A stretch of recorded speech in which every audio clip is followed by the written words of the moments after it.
folks, and welcome to the Hillbilly Kitchen. Today we're making an impossible pie.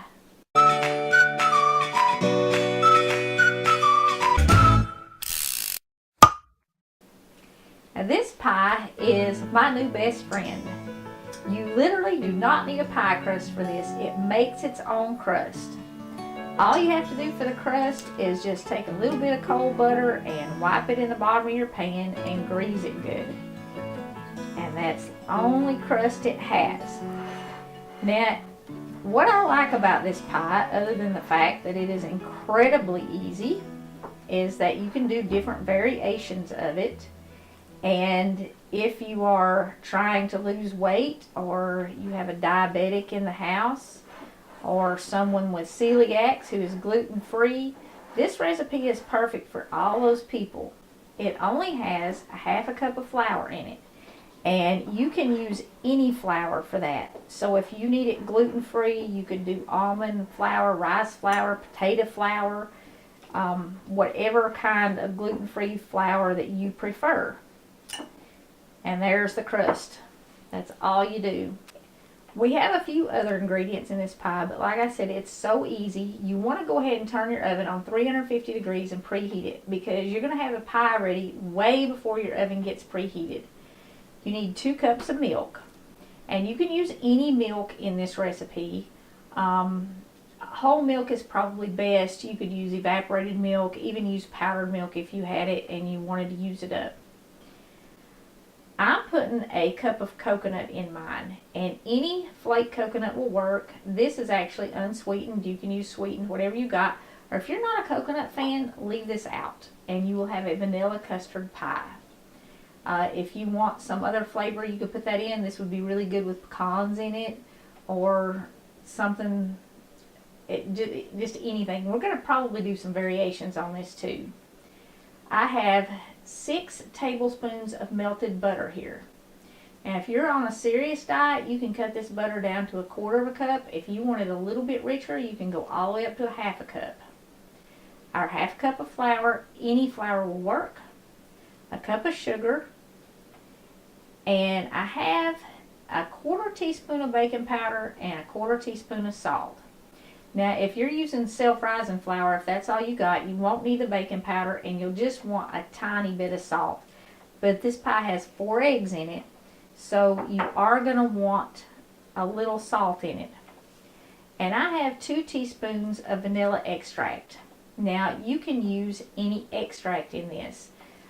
Like, because I'm doing coconut, I could do a teaspoon of vanilla and a teaspoon of coconut.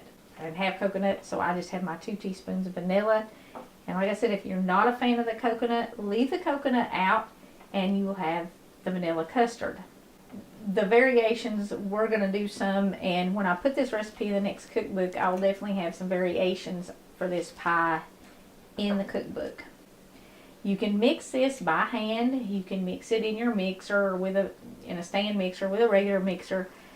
The blender tends to work best for this because it whips it up really fast and there's no slopping, because once you put it in there, you put the lid on it and just blend it up. So we're just going to put all the ingredients in there except for the coconut. We're going to leave it for last. You do want to let your butter cool down after you melt it so that it's not hot.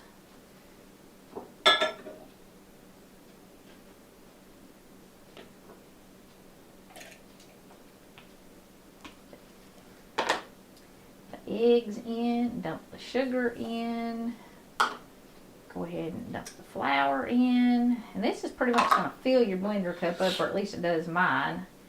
The baking powder and the salt, and go ahead and dump the vanilla in. Like I said, we got everything in there except for our coconut. If you were doing pecans, you would want to leave those, of course.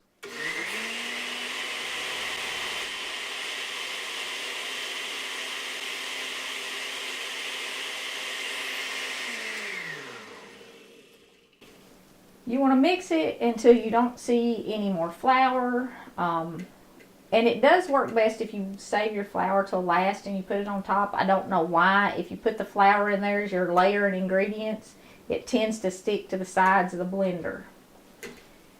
And now just dump in your coconut if you want the coconut. And hit it again just for a couple seconds.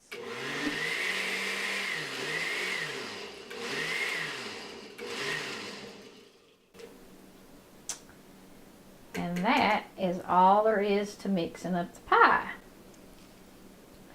Now as this bakes, it's going to make a crust on the bottom that will release from your pan, and it'll look like a really thin crust on the pie.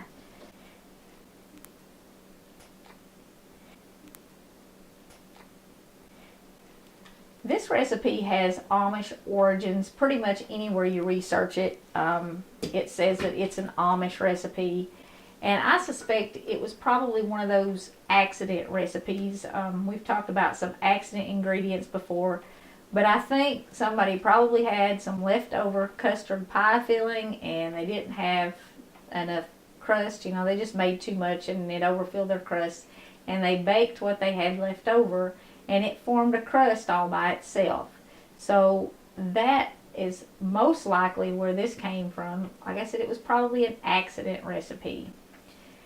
But all you do now is you're going to put this in the oven for anywhere from 50 minutes to an hour, maybe a little bit longer. It'll get all nice and golden brown on the top. And if you don't want it really brown on the top, you can tint it. We've done a foil tint before, but I'm just letting mine get really brown on top. If you wanted to do it, you know, maybe for a fancy dessert with dinner, you might not want it quite as brown, and you can tint this. You just fold the foil up and put it over the top of it. You can serve this with whipped cream. You can serve it with ice cream. You can serve it with fresh fruit. Maybe some crushed pineapples would be good with it. But like I said, if you're looking for something that maybe isn't, it won't have quite as many calories in it, something for diabetics, and if you need a gluten-free pie recipe, this is a really easy one, because a lot of gluten-free baking doesn't, you know, well, if you're gluten-free baking, you know it's really hard to get a pie crust or anything like that to come out. There's a lot of tricks you have to do, but with this, you don't need any of those tricks. You just put your gluten-free flour in it to thicken it, and then bake it. Okay, and when it comes out of the oven, this is what it's going to look like. It's all nice and golden brown. You can see some little tiny cracks on the top, and it's set, but it's still a little bit jiggly. That's okay. It's going to be a little bit jiggly, but it will be set. It won't be liquidy anymore. Like if you tip it, it's not going to slosh way up high. But you can tell when it starts to crack, it's done. And as this cools, you can see how high it rose up here too. I mean, the pan was completely full, but now it's already starting to settle. It was probably 3/4 of an inch above the top of my pan when I first took it out of the oven. It's going to settle down to a little bit below the top of the pan. That's okay. It's a custard pie. They do that when they cool. Now you're going to want to let this cool completely before you cut it. And you can serve it at room temperature, or you can put it in the refrigerator and serve it cold.